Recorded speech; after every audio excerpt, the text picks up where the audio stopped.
I got this cut off. I did the fine grind here just to get all the weld joints flat. Gonna get those out in a minute. I'll get back to you.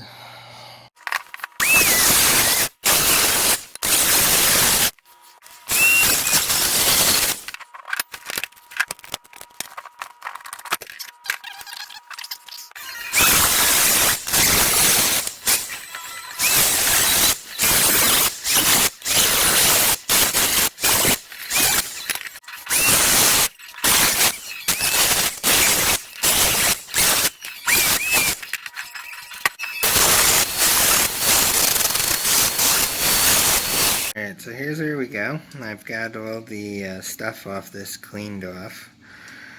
I'll tell you what, this stuff's nasty. If you see it, it looks like water. The Chinese love to do this. They put this varnish stuff on it. It's to hide all the bad welds. So we'll fix these up. I'm going to use this hanger. It'll actually sit like this.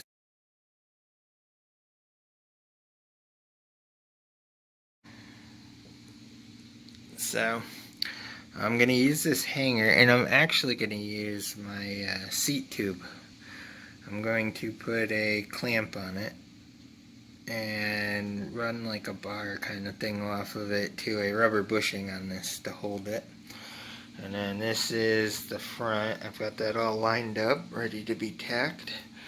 And you know, it'll sit like this and sit on the bike. It should be pretty good. So this is the game plan. I'm waiting for shielding gas. That's like finding a unicorn these days. So once we get that and it shows up, we can TIG weld this up, put it on, and see how it goes. But I am gonna do something with the seat post and use that as a good anchor point. The tube there. I'm not sure if I'm gonna use the tube that holds the seat post or the seat post. I don't know yet. But anyways, that's in the ballpark. It's what I want. This looks good. And afterwards, we'll worry about all the other stuff on this. But this is where I'm at. Alright. Peace.